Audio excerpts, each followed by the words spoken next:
du Microsoft Word på en Mac? Og kan du ikke forstå, hvorfor det der med automatisk generering af indholdsfortegnelser aldrig virker ordentligt? Eller måske er du lige begyndt at bruge Word og vil gerne lære, hvordan man laver dem? Jeg vil i de næste minutter lære dig, hvordan du gør. Og med i købet lærer du også meget om, hvordan man kan gøre det nemmere at sætte sit dokument op, så det er lidt pænere at se på. Jeg går ud fra, at du i en eller anden udstrækning allerede har styr på at sætte dit dokument op ved at ændre på f.eks. skrifttyper, skriftstørrelse, farver eller linjeafstand. Ellers vil jeg anbefale, at du lærer det, inden du ser resten af den her video. Men inden vi går videre, må jeg lige lave en hurtig sidebemærkning. Fordi Words brugerflade kan nemlig fås på mange forskellige sprog. Jeg har valgt engelsk, så hvis du har Word kørende på dansk, så vil der ikke være fuld overensstemmelse mellem, hvad jeg viser dig og hvad du ser i dit eget program. Det kan være forvirrende, men selvom min Word-installation måske er anderledes end din, så vil du se, at de knapper og menupunkter eller noget tredje, jeg trykker på, er placeret de samme steder, uafhængigt af hvilket sprog Word-installationen er sat til at køre på. Så jeg håber, at du alligevel med lidt kvalificeret gætteri kan finde rundt. Jeg har snydt lidt hjemmefra og lavet et dokument, som mangler en indholdsfortegnelse. Den vil jeg lave nu. Du skal ikke være bekymret, hvis du ikke er helt med på, hvad jeg gør, eller hvad jeg åbner, og hvordan det hele fungerer. Det vil jeg forklare bagefter. Lige nu vil jeg bare hurtigt vise dig, hvad du bliver i stand til, efter at have set denne video. Alt det med at sætte op og gøre klar, det forklarer jeg bagefter. Som det første sørger du for at have formateret dit dokument med styles-overskrifter. Og så placerer du din cursor der, hvor du vil have din indholdsfortegnelse. Derefter vælger du Insert, Index and Tables i menuen.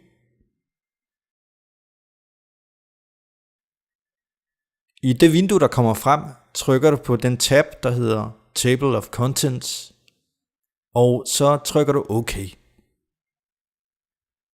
Og så genererer Word en indholdsfortegnelse sådan næsten ud af den blå luft. Og så alligevel ikke helt.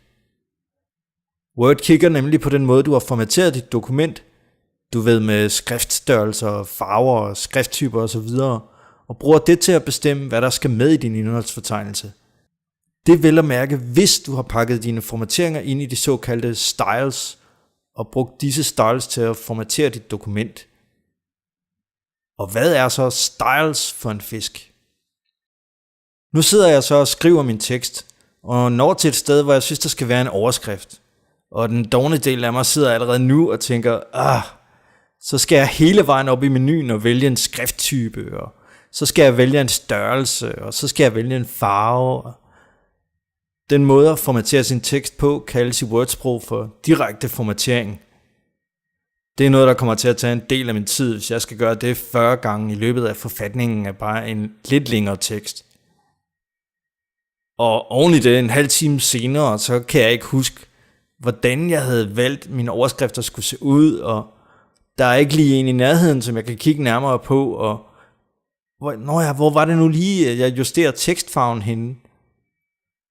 Og det kan være mange ting at skulle forholde sig til, når man samtidig sidder og koncentrerer sig om faktisk at skrive sin tekst.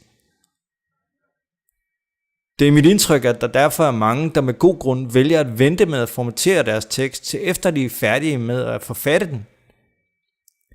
Men det kunne da være rart at have formateringen med undervejs. Jeg mener, overblik og læsbarhed er vel mindst lige så vigtigt for ham, der sidder og skriver teksten, som ham, der læser den. Her er det så, styles kan komme ind og gøre det hele lidt mindre besværligt fra kapitel 3 og frem efter i vores lille Word-dokument her. Forestil dig, at du kan tage alle de direkte formateringer af et stykke tekst, som ser ud på en bestemt måde, det vil sige skrifttype, størrelse, farve osv., og smide dem alle sammen i en papkasse. Sådan en kasse med en stak direkte formateringer i er en style. Nu er der ikke så mange papkasser i Word, man kan trykke på, men i stedet så har alle styles en knap, du kan trykke på for at aktivere dem. Når du så når ned til et sted i teksten, som du vil have formateret som angivet i din style, så markerer du denne tekst og trykker på din style-knap, og voila! Din markerede tekst er nu skrevet med skrifttypen Calibri i størrelse 16 med en mørkeblå farve og ekstra stor linjehøjde. Med en style kan jeg altså udføre mange direkte formateringer med et enkelt klik, og derfor forhåbentlig spare noget tid. Da denne video udelukkende handler om indholdsfortegnelser, vil jeg ikke gå nærmere ind i, hvordan du selv laver styles. Det må blive i en anden video. Jeg skal nok linke til den. Der er defineret en række af disse styles i et helt nyt og tomt Word-dokument fra starten, så du ikke selv behøver at lave dem. Den vil jeg i stedet anvende i resten af videoen. Så før jeg gør det, vil jeg lige fjerne al min direkte formatering fra før med lidt videoredigeringsmagi.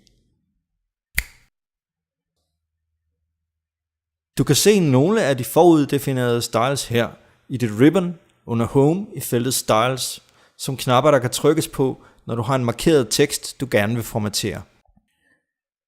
Det er kun et udvalg af dem, som er særligt sat op til at dukke op her. Hvis du vil have lidt mere kontrolleret adgang til dine styles, vil jeg anbefale, at du kalder toolboxen Styles frem. Den er god at have fremme, når du arbejder med styles i dit dokument.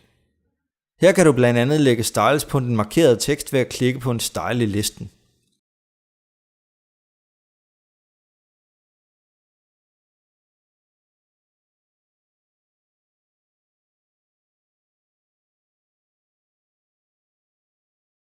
Og hvis du nogensinde er i tvivl om, hvor i din tekst der er lagt hvilke formateringer på, kan du klikke dette flueben af og få det vist med numre og farver i dit dokument.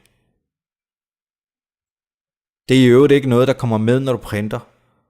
Jeg slår det lige fra igen. Nu er det så sådan, at styles bliver brugt til mere end at formatere din tekst. De bruges også til at bestemme, om noget skal med i en indholdsfortegnelse eller ej. Du kan også have flere niveauer i din indholdsfortegnelse, således at du for eksempel kan vise, at et underafsnit er underordnet et givet kapitel. I et standard Word-dokument er stylesene kaldet heading 1, heading 2, heading 3 osv., lavet til at formatere overskrifter og underoverskrifter. Nu er det sådan, at de også er sat til at være med i indholdsfortegnelsen. Lad mig lige først tjekke, om jeg har fået sat dem rigtigt op.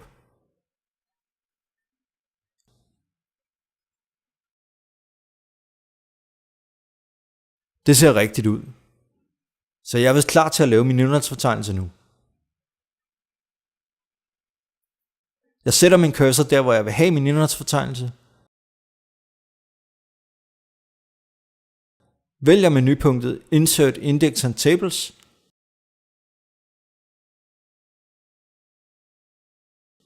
Og går ind under Table of Contents i det vindue, der kommer frem.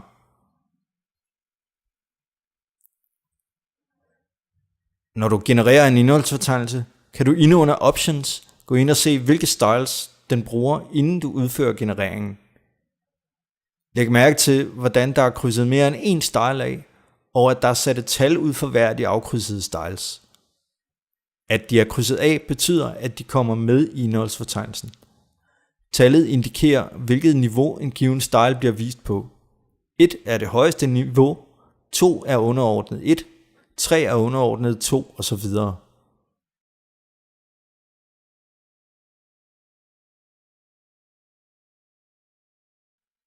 Til sidst trykker jeg på OK. Og her er den så, en fix og færdig indholdsfortegnelse.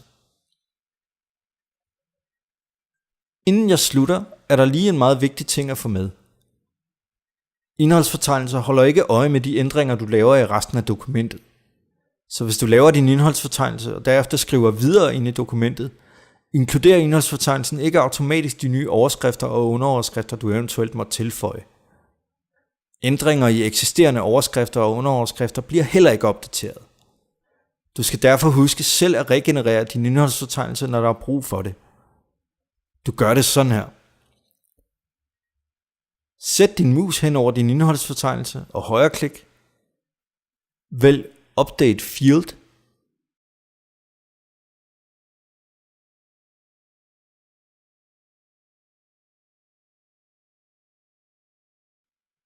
Og det var det. Det var alt, hvad jeg havde at vise i denne omgang. Jeg håber, du fik noget nyttigt ud af det, og har fået lidt mere styr på, hvordan man laver indholdsfortegnelser i Word. Der er stadig meget tilbage at vise og forklare omkring indholdsfortegnelser, og så sagde jeg også, at jeg ville vise, hvordan man laver sine egne styles.